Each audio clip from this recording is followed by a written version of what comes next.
আবু জাহেলের দলের লোকেরা দারুণ নদওয়ার বৈঠকে সিদ্ধান্ত নিয়ে বলেন, আল্লাহর নবী যদি এইভাবে মানুষগুলোকে দাওয়াত দেয়, কোরআনের কথাগুলো যদি বলে, সুতরাং মানুষগুলো তোমাদের বাপদাদার ধর্মের কথা শুনবে না, মানবে না। আল্লাহর নবীকে সঙ্গে সঙ্গে 3টা বছর জেলখানার ভিতরে বন্দি করে রেখে দিল।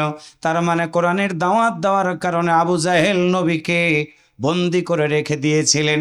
আল্লাহর নবীর কাছে এসে আবু জাহেল বলল, আল্লাহর বান্দারা শুনে রাখো, আব্দুল্লাহর বেটা মুহাম্মদ কোরআনের দাওয়াত তুমি দিবা না, যা চাও দিয়ে দিব, সুন্দর যদি রমণী চাও তাও দিব, হোটেল সম্পদের যদি মালিক হতে চাও তাও তোমাকে দিব, কিন্তু তুমি কোরআনের দাওয়াত মানুষগুলোকে দিবা না।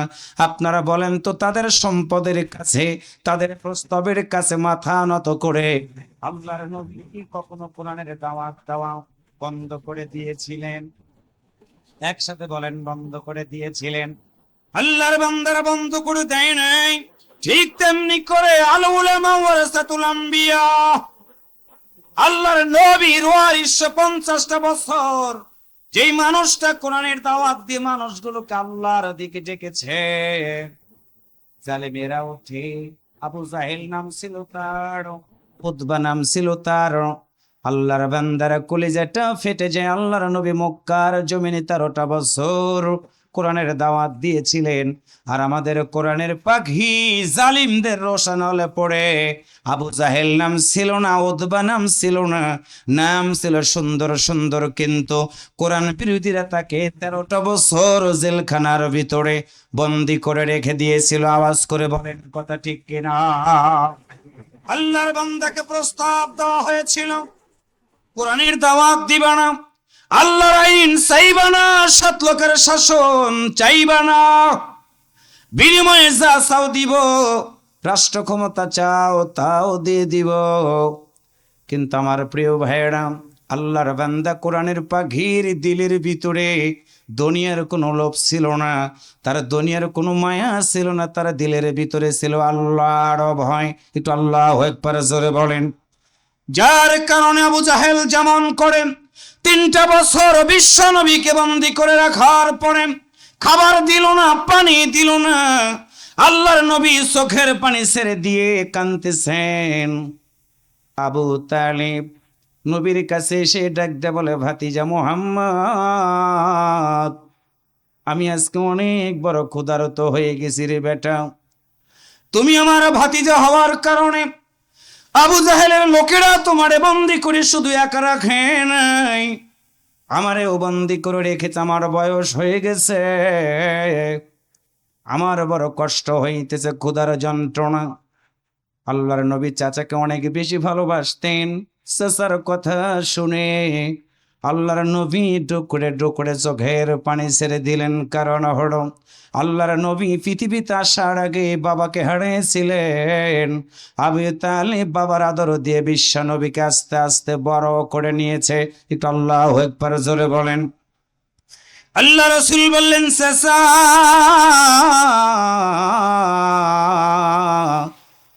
দেখি তো খাবারের কোনো ব্যবস্থা করা যায় কিনা। সাহাবীদেরকে ডাক দিলেন। রাসূল বললেন, তোমরা কারা রে?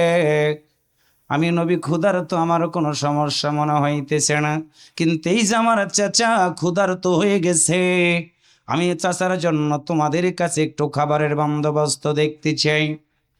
আল্লাহর বান্দারা কলিজাটা ফেটে যায়।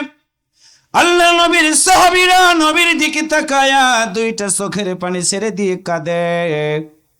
ডাক দিয়ে বলে, ইয়া রাসূলুল্লাহ, কোরআনের দাওয়াত দেওয়ার কারণে, কোরআনের কথা বলার কারণে ওরা আমাদের খাওয়াগুলো শুধু বন্ধ করে দেয় না, আমাদের অনেক বড় কষ্ট হইতেছে। হুজুর, আপনি বলেছেন খাবারের দরকার, কিন্তু খাবার নাই, খাবার নাই। আল্লাহর নবী চাচার দিকে তাকায়া বললেন, দেখো তো তোমরা গাছের পাতা অথবা বাকল পাও কিনা, তোমরা কি একটু আনবা না? আল্লাহর বান্দা সিরাতের ভিতরে যখন পড়লাম, আল্লাহ নবীর গাল বেয়ে বেয়ে পানিগুলো গড়াইয়া গড়াইয়া পড়ে। সাহাবীরা নবীর দিকে তাকায়া চোখের পানি ছেড়ে দিয়ে কাঁদে। সাহাবীরা বলল, ইয়া রাসূলুল্লাহ, আপনি বলুন খাবার নাই, খাবার নাই, গাছের পাতা আনবো, সেইগুলো কে খাবে?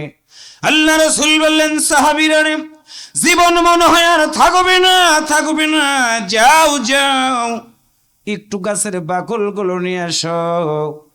গাছের পাতাগুলো আনা হলো, বাকলগুলো আনার পর আল্লাহর নবী সেইগুলো আস্তে আস্তে নিজেও খায়, সাসেরও হাতে দেয়। আল্লাহর নবী খাওয়ার সময় অনেক কষ্ট হয়, দুইটা চোখ ভিজে ভিজে মুক্তার দানার মতো পানিগুলো গড়াইয়া গড়াইয়া পড়ে। একটু আল্লাহু আকবার জোরে বলেন। আল্লাহ রাসূল বলেন, সাহাবীরা রে, আমি তোমাদের জানাইয়া দিলাম, এই মানুষগুলো এত নিষ্ঠুর হয়ে গেল রে, এত কষ্ট তারা দিতেছে, খাবারটা বন্ধ করে দিয়েছে তারা। 2টা দিন চলে যাওয়ার পরে আল্লাহর নবী আবার দাঁড়ায়া, 2টা চোখ ভেজা। সাহাবীরা ডাক দেয়, বলে, হুজুর, আপনার চোখের পানি দেখলে আমাদের অনেক বড় কষ্ট হয়। আল্লাহ রাসূল বলেন, সাহাবীরা রে, আমি নবী কাঁদতেছি একটা কারণে, সেটা হলো গাছের পাতাগুলো খাওয়ার কারণে আমার পায়খানাটা এত শক্ত হয়ে গেছে রে, যার কারণে আমার বড় কষ্ট হইতেছে। দুবইলের মুসলমানেরা, ওয়াজ শোনাও সহজ, ওয়াজ করাও সহজ, কিন্তু বাস্তব প্রেক্ষাপটটা মিলাই দেখবেন, এই অন্তরটা দিয়ে অপরাধ কোনো কিছু ছিল না। কোরআনের দাওয়াত দেওয়ার কারণে আল্লাহর নবী যদি জেলখানায় থাকতে পারে, একজন মুসলমান হিসেবে আওয়াজ করে বলুন তো, দাড়ি রাখা যেমন সুন্নত, টুপি পরা সুন্নত, পাগড়ি পরা সুন্নত, মুসলমান হিসাবে তেমনি আল্লাহর জমিনে দিন কায়েমের জন্য জেলখানায় গিয়ে জেল খাটাও তেমনি 100% সুন্নত। আওয়াজ করে বলেন কথা ঠিক কিনা? আর একটু জোরে বলেন কথা ঠিক কিনা? আজকে বাংলাদেশ সহ গোটা পৃথিবীর ইতিহাস সাক্ষ্য হয়ে আছে, আল্লামা দেলোয়ার হোসেন সাঈদী রাহিমাহুল্লাহকে যখন মৃত্যুদণ্ডের রায় দিয়েছিল, যাবজ্জীবন পরিবর্তন করে যখন মৃত্যুদণ্ডের রায় দিয়েছিল, গোটা পৃথিবীর মানুষ দেখেছে একজন ব্যক্তির জন্য প্রায় 350 মানুষ একদিন রাতের মধ্যে তারা জীবন দিয়েছিল। সে আল্লামা সাঈদী সাহেবকে ফাঁসির রায় দিয়ে তথাকথিত বিচারপতি শামসুদ্দিন চৌধুরী মানিক দাম্ভিকতা করে বলেছিল, আজকে কোথায় তোমাদের সাঈদী, আজকে কোথায় তোমাদের কোরআনের পাখি?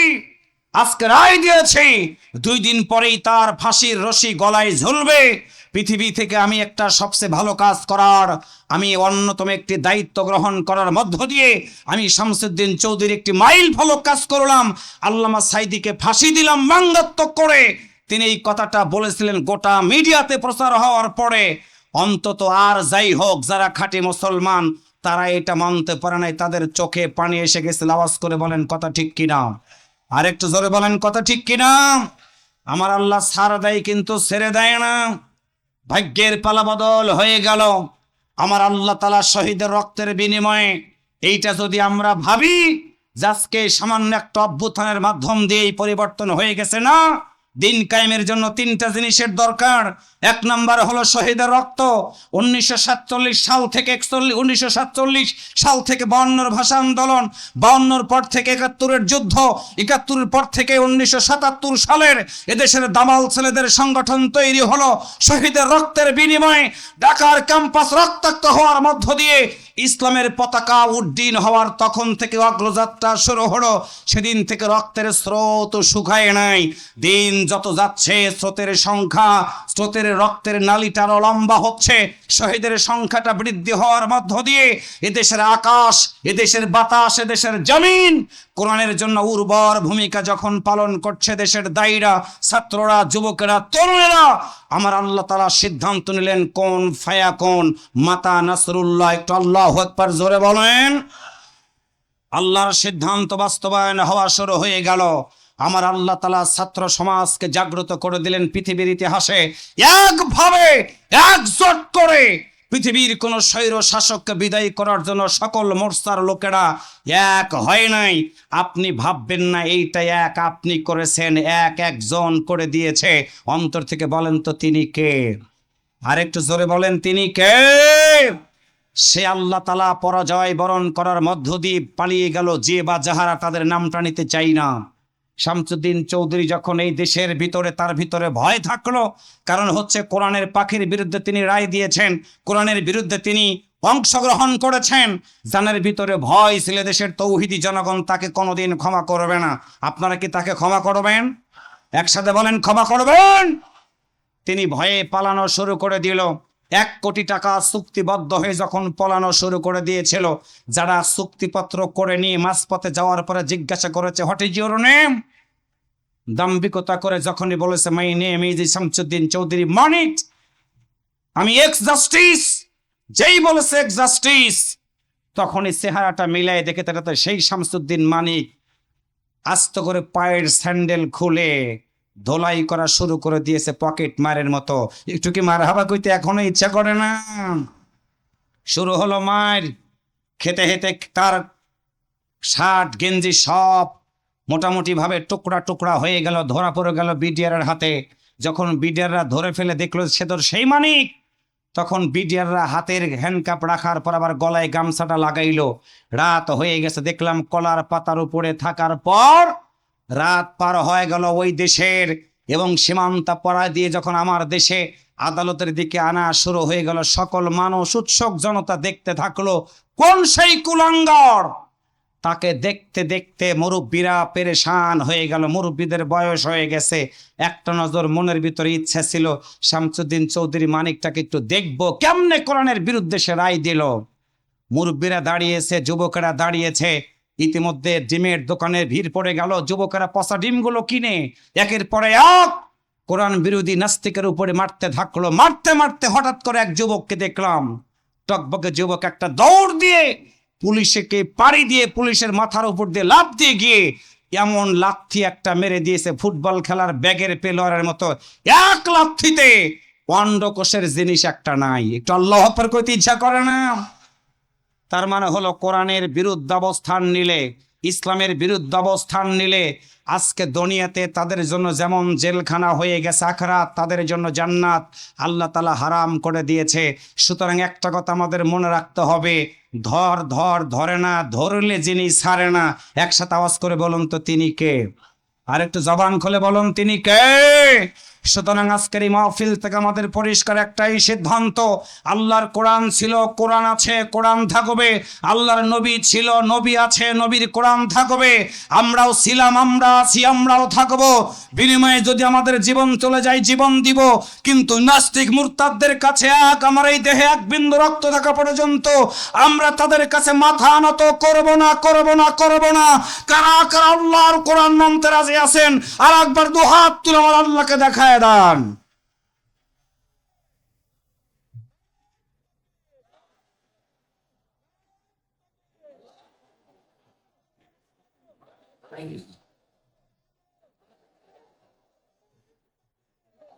হাত নামান, একটু আল্লাহু আকবার জোরে বলেন, আর একটু জোরে বলেন আল্লাহু আকবার, একটু মারহাবা বলেন, সুবহানাল্লাহ বলেন।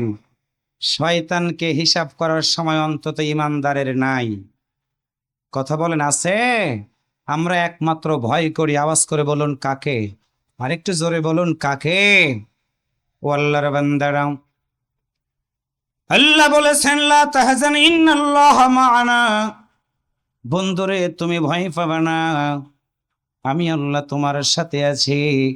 এবার একটু আওয়াজ করে বলুন তো সেই দরদের আল্লাহ কি এখনো আছে না নাই? আর একটু জোরে বলুন আছে না নাই?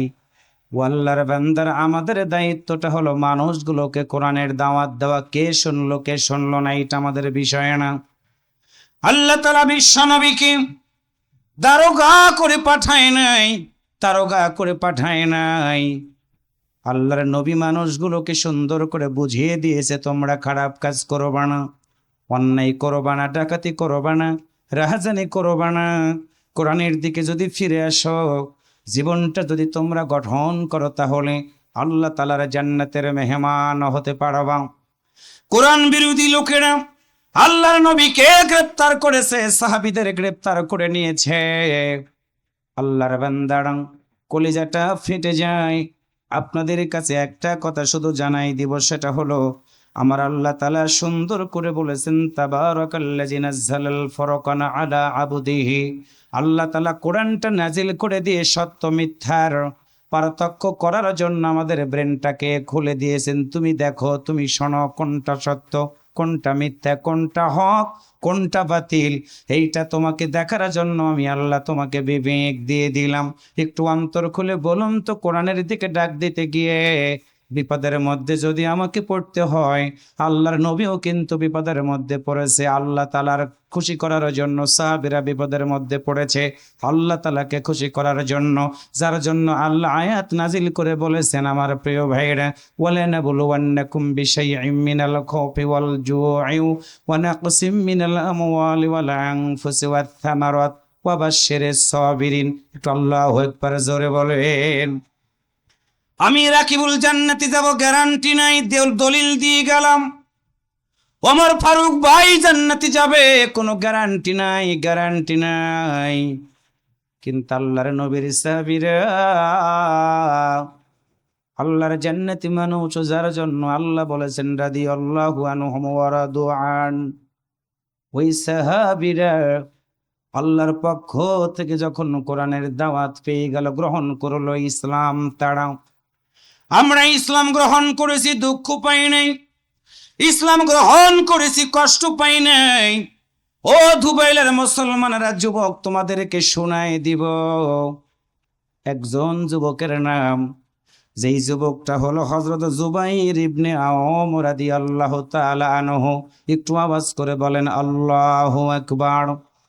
জুবাইর ইবনে আওয়াম রাদিয়াল্লাহু তাআলা আনহু, তার বাবা নাই, তার বাবা পৃথিবী থেকে বিদায় হয়ে গেছে। একটু আওয়াজ করে বলুন তো, হায়াত মওতের মালিক কে? একসাথে বলেন কে? আল্লাহর বান্দারা, লম্বা করব না, আল্লাহর নবীর কাছ থেকে কালেমাটা পড়ে যখন জুবাইর ইবনে আওয়াম ইসলাম ধর্ম গ্রহণ করলেন, তাবারাকাল্লাযী নাযালাল ফুরকান, সত্য মিথ্যার পার্থক্য করা যখন তিনি শিখে গেলেন, হঠাৎ করে একদিন সংবাদ পেয়ে গেল, তার চাচা ডাক দেয়া বলল, জুবাইর রে, শুনেছি তুমি নাকি আল্লাহর নবীর কাছে কালেমা পড়ে মুসলমান হয়ে গেছো। টকবগে যুবক মানুষ, আপনি সত্য শুনেছেন, মুহাম্মাদের কাছে গিয়ে আমি কালেমা পড়ে মুসলমান হয়ে গেছি। একটু মারহাবা জোরে বলেন। আমার প্রিয় ভাইয়েরা, আল্লাহর নবীর কাছে কালেমা পড়ে মুসলমান হয়ে গেছে জুবাইর ইবনে আওয়াম। চাচা ডাক দিয়ে বলে, ভাতিজারে, আমি তোমারে সতর্ক করে দিলাম, বলো ইসলাম ধর্ম তুমি ছাড়বা কিনা? যুবকেরা 5ই আগস্ট জীবন দিয়ে দিল, তরুণেরা ময়দানে ভূমিকা রাখলো, বুকের ভিতর দিয়ে গুলি ঢুকে পিছন দিয়ে বেরিয়ে গেল। পানি খাবেন, পানি খাবেন বলতে বলতে নিথর দেহটা পড়ে রইল রে ভাই। একজন পুলিশের সাব ইন্সপেক্টর তার ওসিকে ডাক দেয়, বলে, স্যার, একটা সন্তান মারতে বলেন তো কয়টা বুলেট লাগে? আমার সোনা মানিকটাকে 25টা গুলি করে ঝাঁঝরা করে দিস আমার সন্তানের বুক। আল্লাহর বান্দারা, গোটা পৃথিবী দেখেছে রে, জালিমরা কত দুর্দান্ত দাপট দেখিয়েছে রে। লাশটাকে, লাশের উপরে আগুন ধরায় দিয়েছে। 3 বছরের শিশু বাচ্চা ছাদের উপরে ওঠে নাই, মায়ের কোলে থেকে তাকায় তাকায় আছে, কি যেন শব্দ হয়, হঠাৎ করে শব্দ হয়ে গেল, ছোট্ট মাসুম বাচ্চার চোখের ভিতর দিয়ে গুলি পিছন দিক থেকে বেরিয়ে গেল। সন্তান মায়ের দিকে তাকায় আছে, ফ্যাল ফ্যাল করে মাথার ভিতর থেকে রক্তগুলো বেরিয়ে জনমধরণী মায়ের গোটা বডিটা রক্তে লাল হয়ে গেল। আল্লাহর বান্দারা দাঁড়িয়ে আছে সিঁড়ির উপরে। 13 বছরের বালক না আমার প্রিয় ভাইরা, 6 বছরের একজন মেয়ে প্রাইমারি স্কুলে পড়ে, কিন্ডারগার্টেনে যায়। ছোট্ট ভাইটাকে বলছে, ভাই রে চলে একটু আমি সিঁড়িতে যাব। সিঁড়িতে যাও মাত্র আমার প্রিয় ভাইরা, হাঁটুর ভিতর দিয়ে গুলিটা ঢুকে বেরিয়ে গেছে, পড়ে গেছে নিচে। ভাইকে শুধু ডাক দেয়, বলে, ভাই বলো আমার পায়ে কি হয়ে গেল? একটা বারের জন্য তো আমি তো আর দাঁড়াইতে পারছি না, দাঁড়াইতে পারছি না। আল্লাহর বান্দার আমরা বদর দেখি নাই, উহুদ দেখি নাই, খন্দক দেখি নাই। আল্লাহর বান্দারা 2001 সাল থেকে শুরু করে লোকে বৈঠার তাণ্ডব আমরা দেখেছি রে।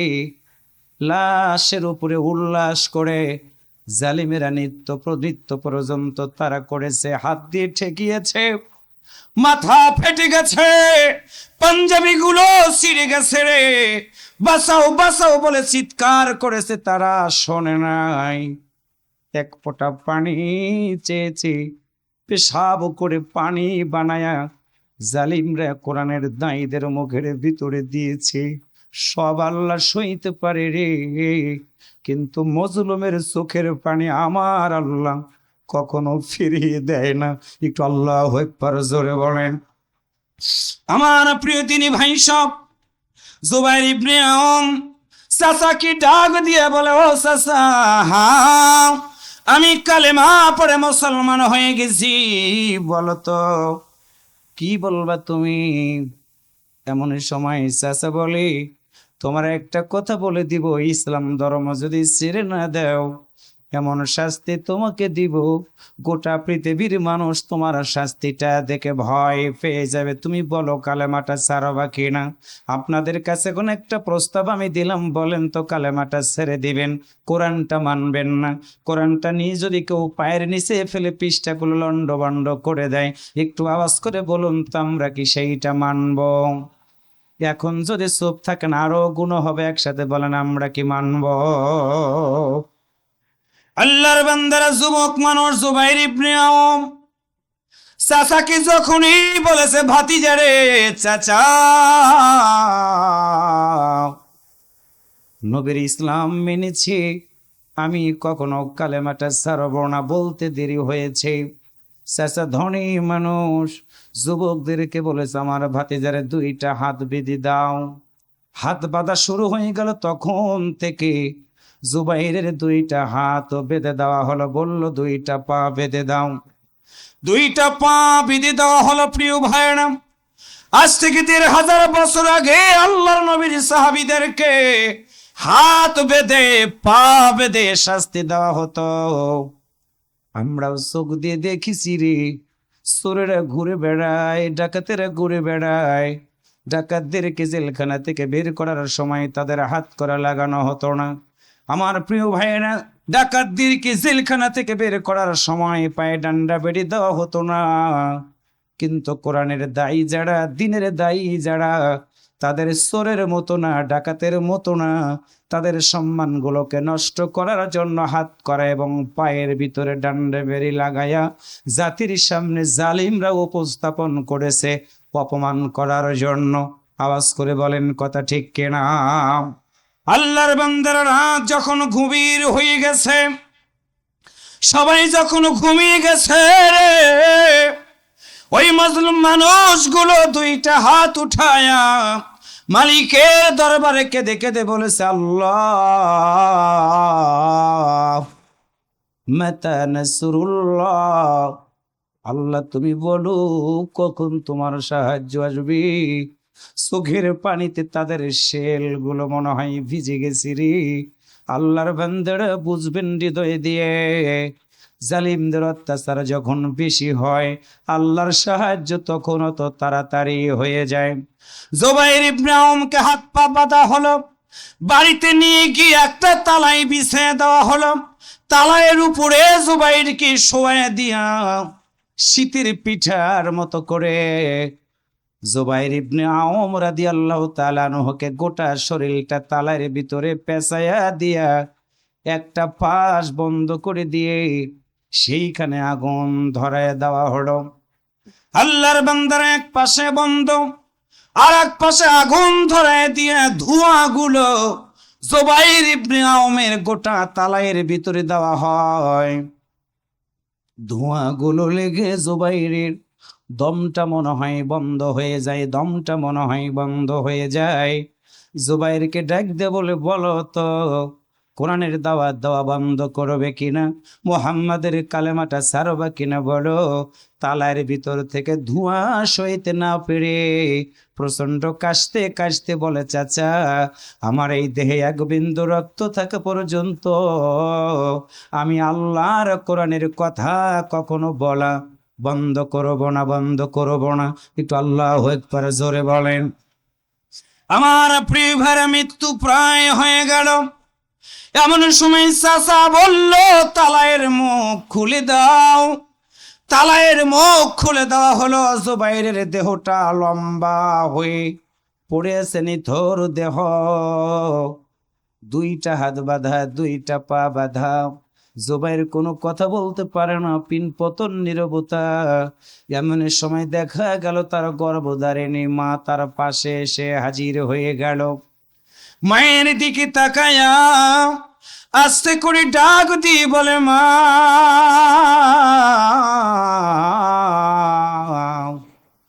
তুমি তো আমার সেই মা, 10টা মাস তোমার গর্ভের ভিতরে ছিলাম মা, 2টা বছর দুধ পান করেছি। তোমার এই বুকের উপরে আমার মতো সন্তানটাকে তুমি আদর করে করে বড় বানাইছো মা। আজকে আমার চাচা, আমার বাবা নাই, বাবা নাই, আমার চাচা এইভাবে করে আমাকে মারে মা, বলো তোমার কি মায়া হয় না? জুবাইরের মা ইসলাম ধর্ম গ্রহণ করে নাই, ডাক দে বলে, জুবাইর রে বলো, কালেমা যদি ছেড়ে না দাও, ছেড়ে না দাও, আমি মাও তোমাকে কেমন আঘাত করবো রে, কোনো মা এত জোরে আঘাত করতে পারবে না, আমি সেইটা তোমাকে কেমন আঘাত করবো তুমি বুঝতে পারবে না। জুবাইর তখন ডান দিকে তাকায় মা, বাম দিকে তাকায় চাচা, সামনে তাকায় কোরআন বিরোধীরা, পিছনের দিকে তাকায় দেখে কোরআন বিরোধীরা। এমন সময় জুবাইর আকাশের দিকে তাকায়া বলে, আল্লাহ,